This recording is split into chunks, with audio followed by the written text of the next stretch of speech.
All right, what's up, guys? Good morning. Happy Monday. Ravens win, Steelers lose. Makes it always a happy Monday. If you didn't know any better and you're watching the Ravens play yesterday and you're like, you know what, this is I've been watching the Ravens for 20 some years. This just looks like another November football game on the road to the playoffs here, because not every game's gonna be pretty. That's my takeaway. It doesn't even really matter how you play in a lot of these games in the regular season, as long as you win. If you want to have the momentum going into the playoffs, and it's the same thing every year, you just got to win these games. If football's a weird sport, a lot of things happen. I don't really, when the Ravens win, the last thing I want to do is come on the next day and point out all the things that went wrong, as if we couldn't all watch it ourselves yesterday. The more interesting thing about the game yesterday is exactly what the hell was going on with the Vikings offensive line, because while I'm watching, I'm like, is this a repeatable thing? Because the Vikings are just a false start every time. That was my worry going into the game yesterday, is that we were going to get those pre-snap penalties.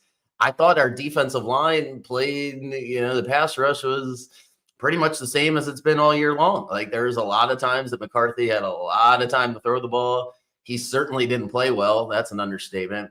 And the Vikings beat themselves. That would be, instead of focusing on what the Ravens did wrong, if you want to figure out why we won the game without playing great, both teams are playing football, right? It's not just the Ravens are playing against themselves. The Vikings just played piss poor, and pretty much in all three phases of the game. They gave us the ball on special teams, and they couldn't get the stops when they needed to get the stops. Their defense was good enough. I would imagine that they would feel that way. But at the same time, Lamar still made a bunch of plays, and we had guys open in critical situations. And then offensively, their best player just was nowhere to be found. It'd be really interesting to read some of the things that come out this week about Justin Jefferson, because it looked like he gave up on a couple of those balls. The deep ball that they threw on 3rd and 1 in the second half that resulted in Humphrey's interception was just a mind-boggling offensive play call. Couldn't believe that they did that as they were moving the ball down. They didn't recover after that. I mean, the Vikings, just a disaster. And a lot of the throws, Jefferson seemed to be covered pretty well. You're not going to play perfect football, but you got to give the secondary some credit there. Whether it was McCarthy's fault or the Ravens played better, either way, the production in the passing game just wasn't there for the Vikings whatsoever. The defensive line was against the run. There was a couple holes that didn't make you feel great. But, yeah, I mean, overall, that's just let's stack the wins. We get the Browns next week. I can't imagine they're putting up a tremendous amount of resistance. But as I, about to go through all these games, the NFL is making no sense right now. I'm trying to figure out what's what is, man. So we do get the Browns next week. Then you're staring at the Jets. And then you get the Bengals. I mean, it is all shaped out the way the diehard Ravens fans were praying it was going to shape out as we were going into that Bears week, and here it is. So we'll see. A lot of things to clean up. The number one thing that I want to see moving forward, and I guess it might be the only negative thing I'll say, then we'll move on. But this Keaton Mitchell thing makes no sense. If you're going to give him the ball, he gets his 2 best plays back to back of the season, like 2 runs in a row. I think one of them was a catch, actually. Anyway, it's 2 straight plays where just explosive, looks great. And then the next play, let's give it to him again. And it's like, you know what? Can we have a little bit of nuance here with Keaton Mitchell? Like, it's not like basketball where you just feed the hot hand. Like, he just ran full speed 2 plays in a row. He's a little bit tired, and then they toss the ball to him on the 3rd play as if to, I don't know, he gets a loss of 3 yards, and that was the end of the Keaton Mitchell experience yesterday. But the plays that he was in there are great, and I just feel like we're going to eventually click on offense the way we clicked against the Bills as we ran up and down the field on them to start the season. So the main thing I'm looking for is, what's the defense going to do? Is it going to improve? And I just have mixed feelings after yesterday, because it felt like the Vikings beat themselves. That would be my takeaway with the Ravens. All right, let's go through the games. I'm going to go backwards here and start with last night. And then, it felt like the 3 best teams in football outside of the Eagles all played in the 4 o'clock window yesterday. So I'll cover them briefly. But I want to talk about the Steelers game yesterday. I got that wrong, annoyed. Nothing worse than getting the Sunday night football game wrong. Whether you had a winning day or a losing day trying to make up for it, it's going to make or break the whole day. So I go 1-3 last night. Frankly, lucky to go 1-3 as McConkey gets a big catch there in the second half that pushed it over. because they weren't targeting him very much. I was really impressed with the Chargers. Like Quentin Johnston, like just an absolute beast. And the way that game went is if Rodgers hits Metcalf, which I feel like Rodgers makes that throw 90% of the time in his career, that step up in the pocket, his receivers wide open down the field for a touchdown. And that was the night for the Steelers. Throws it a little too far. They get a safety against themselves, which I don't know how many times Rodgers ever got to safety. Their kicker makes the long field goal, Boswell, and then hits the goalpost on the other one. And it's just a disaster all the way around for Pittsburgh. So I have no chance to get those bets over. And the Chargers, I mean, the Vidal kid is good. Like this happens in the NFL all the time. You're like, who the freak is that guy? And the Chargers are beat up. They've had a lot of things work against them, but you got to give it to them yesterday. I thought their defense was fantastic, and Herbert was quick. It was on time, and shit, they played with the lead the entire game. So it was just an absolute dominating performance from the Chargers. Where does that leave Pittsburgh? Yeah, they get Cincinnati next week, and that will be – they better win that game, or the wheels are going to start falling off, and it's going to feel like last year all over again for Pittsburgh, or really the last however many years they haven't won a playoff game. And then as far as the Chargers are going to be in the playoffs. That's what last night proved to me, as we'll get to the Jaguars falling apart. But you got to win these games. Like at the end of the day, you just got to win the games, get to the playoffs, see what happens. Chargers are going to get to the playoffs. That was a win yesterday that's just going to put them in there math-wise. With all the games we have left, teams losing. So that's what my takeaway. Do I think the Chargers can win the Super Bowl? I don't. But I think they're going to make the playoffs. So that was that for the Chargers. Rams beat the crap out of the 49ers. What to say about the Rams? They're just clicking on all cylinders. I said it yesterday. I thought they were the best team. And I didn't see anything yesterday that was going to dissuade me. They're just rolling. The argument you can make negatively against the Rams are potentially peaking too early because they've just been demolishing teams, but it feels sustainable. Stafford, it feels like the last ride for Stafford, and they have the makeup of a team that you want in January. They're going to have the quarterback that's going to make every throw, and their defense is just a pain in the ass. I mean, that defense is really good. It's not perfect, but when they get the lead, that's when, that's how they're built. And so the way you're going to beat the Rams is how the Niners beat them the first time. You better control time and possession and run the ball at them. That's why the Eagles are the kryptonite, but the Rams got them off the field earlier this year. They just couldn't seal the deal. Can't wait. I feel like I'm not going to have any new information on the Rams here until January. They're going to be the 1, 2, or 3 seed unless Seattle catches them. And then the Rams are going to be that road favorite and beat the crap out of whoever they play in the wild card round. Speaking of Seattle, I'm telling you, Seattle, this is like, you can't fight what your eyes are seeing here. And the Seahawks team is just dominant. It's just what to say about the Seahawks. They're just rolling right now. The Cardinals, I think that's it for the Cardinals. 3-6 puts them in a position where, there's just too many teams ahead of them. So the Cardinals are going to end up as the team I got wrong here to start the season. Betting on the Cardinals is you deserve it. They've showed you who they are under the Kyler Murray era, and Jacoby Brissett's an average quarterback. So what do you expect? And that's that. So they get their ass kicked 44-22, and ironically the same score as the Lions Commanders, which is a game I nailed yesterday. I just felt like the Lions. I didn't even know Campbell was going to be the offensive play caller. That's on me. If I knew that, probably would have even bet more, because the Lions are talk about a team that's the most product of their coach. That's the Lions. I got a good feeling about the Lions here, but the Lions most likely, the way the NFC is going to shake out, you got Rams, Seahawks, Lions, and Eagles. It feels like, as the Bucs lost yesterday, those are the 4 teams that are going to – home field advantage is extremely important, but oh my God, for the Lions – you feel like, how are they going to win those road games at LA, or LA might be easier run right in the dome, but at Seattle or at Philly? I don't love the Lions in that particular situation. And then on the flip side, who's going to beat the Lions in Detroit? Although they have lost to the Commanders last year and then dropped to the Vikings. The Lions in the dome, when the Lions are rolling, they feel like the scariest team. Great win for them. Campbell calls the game. And I guess that's it for the Commanders too. Commanders and Cardinals basically eliminated themselves yesterday. It's just, the math's not going to work out. The team's going in the wrong direction. I don't think we're breaking any news here, as the Commanders and Cardinals one team's going to be looking for a quarterback next year, that's for sure. And the Commanders are going to have to figure out how they want to rebuild around Daniels, because they pretty much went all in this year.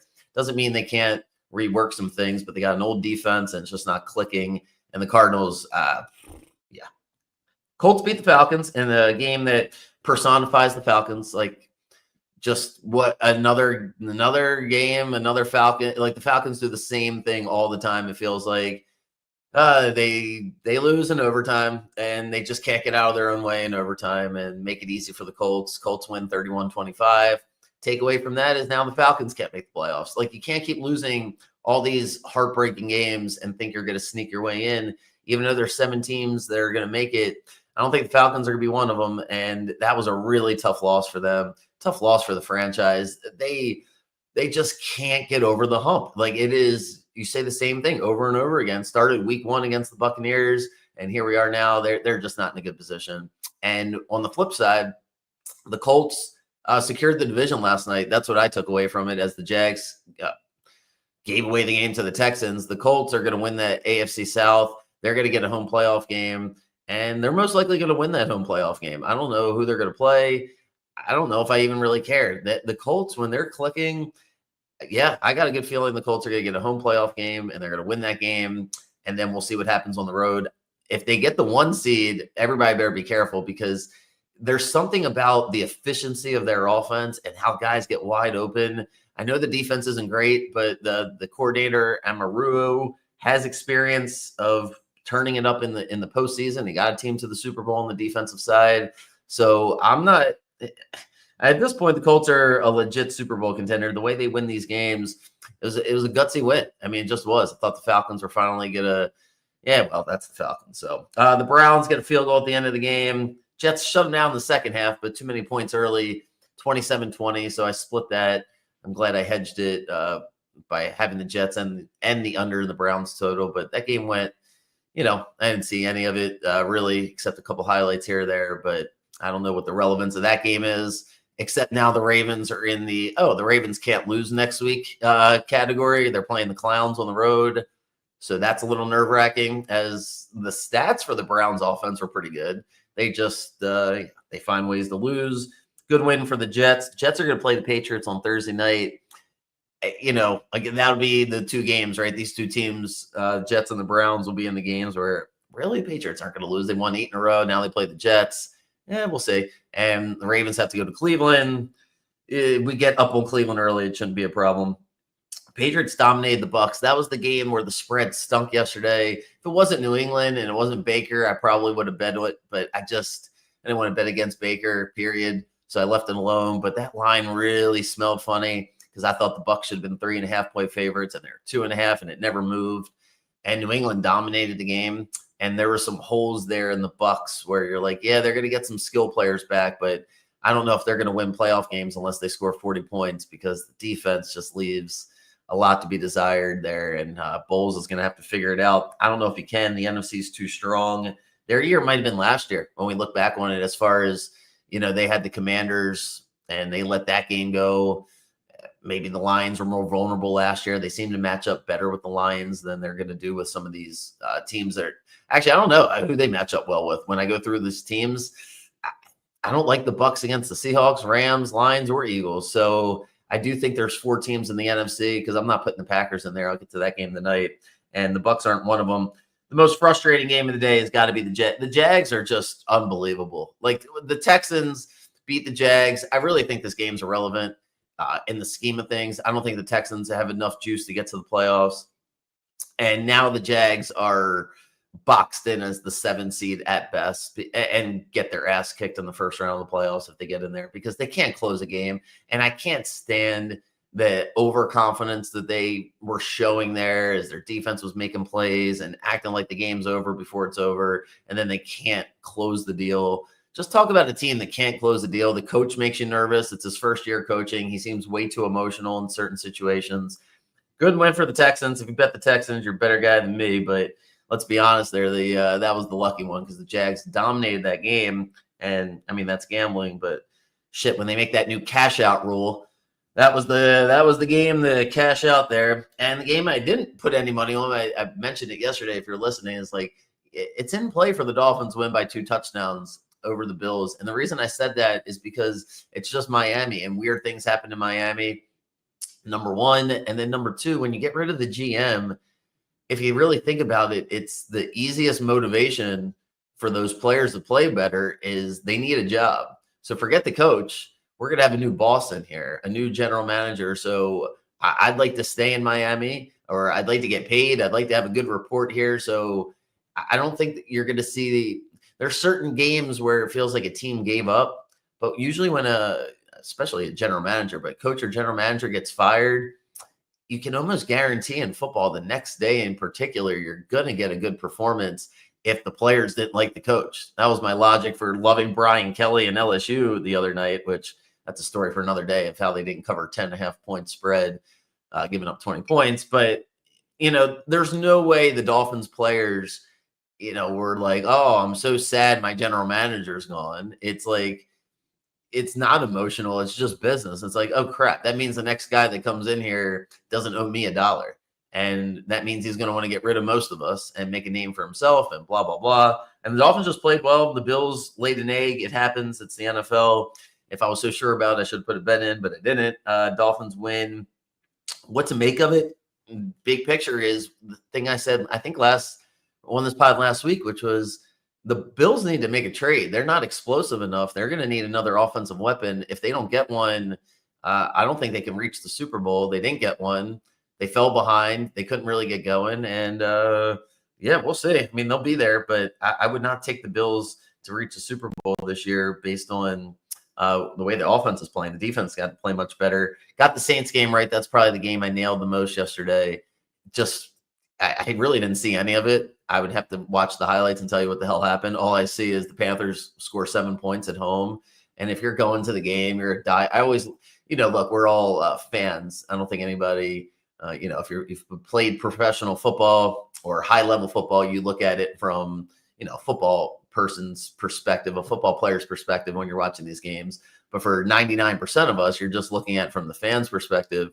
So I always go to those years when before the Ravens got over the hump in 2000, when I was much younger, and I would go to all the games and like how every game meant the world to me. And then like the year after trying to repeat and just thinking like these Panther fans are finally like, man, look at our schedule. We're probably going to make the playoffs. Hell, we could catch the Buccaneers. And then you score 7 points against the Saints. So depressing to say the least if you're a Panthers fan. And I guess now that means, the Panthers most likely aren't going to make the playoffs, but who knows? They have a chance still, but devastating loss for them. And the Bears beat the Giants in a game that was as predictable as possible, where the Bears don't play well and they still win. Giants play well enough to win and still lose, but cover. No strong opinions on this game going into it. And it just ends in a way where you're like, are the Bears like on a magical run here? You're like, no, never mind. They'll probably still won't make the playoffs. They're 6-3, but I just don't believe in the Bears. And so, all right. I want to spend a minute or two on the game tonight because I do think that this is one of those where if I get this game wrong, I'm really going to be mad at myself, because every sign that I've seen, everything I'm looking at, everything I feel about this game is just Eagles. And I hate the Eagles. I hate the Eagles last year. I never root for the Eagles. Hard to root for the Eagles, hard to root for their fans. There's nothing about the Eagles that I even like. But when you're gambling and you hate a team or you don't like a team, you don't want them to win, and you still are like, really think they're going to win, that's a number one sign for me. And then when I just dive into this game, I'm like, the Packers, where do they have an edge against Philadelphia? If they get Philly in 3rd and 7, 3rd and 8, I mean, sure, everybody tries to get Philly in 3rd and 7 and 3rd and 8, and then they can unleash the pass rush. Yeah, and I don't even believe that as I'm saying it, because the Eagles' offensive line is ridiculous. They're going to be great tonight. They had a bye. They upgraded on the pass rush. Whether or not Jair Alexander is a thing, we'll find out. But they added Jalen Phillips. They added another corner, Michael Carter. They believe, and if you've been watching football here for the past 2.5 months now, that they're still the best team in football. They added reinforcements. They have a little drama going on, but I mean, who doesn't? AJ Brown's going to be back tonight. the way they ran against the Giants, it was the Giants. But I imagine they're going to go to Green Bay tonight and make the Packers pay for what happened last week. The Packers are going to lose 2 games. That Panthers game is going to cost them 2 games. They're going to get humiliated tonight because you can't lose the way they lost to the Panthers and then just bounce right back without making any trades. It was Jordan Love's birthday. That's too many weird things going on bad karma wise for the Packers to play like that last week. And then after watching, the Panthers do nothing against the Saints, just reinforces it even more. And the Eagles, look, the division's going to be in hand for them. I think they get the Cowboys next week. The division's trending in their direction. But as I mentioned a few minutes ago, the Eagles have the inside track. They don't want to go all the way out west and face Seattle or have to do the rematch against the Rams in LA. That's the last thing the Eagles want to do. The Lions, actually, I think the Eagles play Lions next week, then the Cowboys. The Eagles just want to be at home with their crazy fans and have 2 home playoff games, get to the Super Bowl and go back to back. I believe they're completely focused on that in a way that's going to show tonight. They're going to beat the crap out of the Packers. I have the Packers not making the playoffs. I think if they do make it, they're the 7 seed sneaking in. I saw way too many red flags last week against the Panthers. I'm sure they'll win a few more games here down the stretch. And when the Packers look good, they do look good. Maybe it'll be on Thanksgiving while everybody's watching. But it's not going to be tonight. Tonight just feels like the Eagles are going to beat the crap out of them. So I'm going to load up on the Eagles. And I don't think anybody can be able to talk me out of this. The devil's advocate or the contrary perspective is if Josh Jacobs gets rolling. I love Josh Jacobs. I'm a big Josh Jacobs fan, but I just don't see it with the Eagles coming off the bye and their big defensive tackle sitting there. So I'll roll with the Eagles tonight. And I think that is about it. So, all right. Have a good day. I shall see you guys on Thursday. Good luck on whatever you're doing. I'll put out the Eagles prop bets here in a couple hours. And appreciate you guys listening.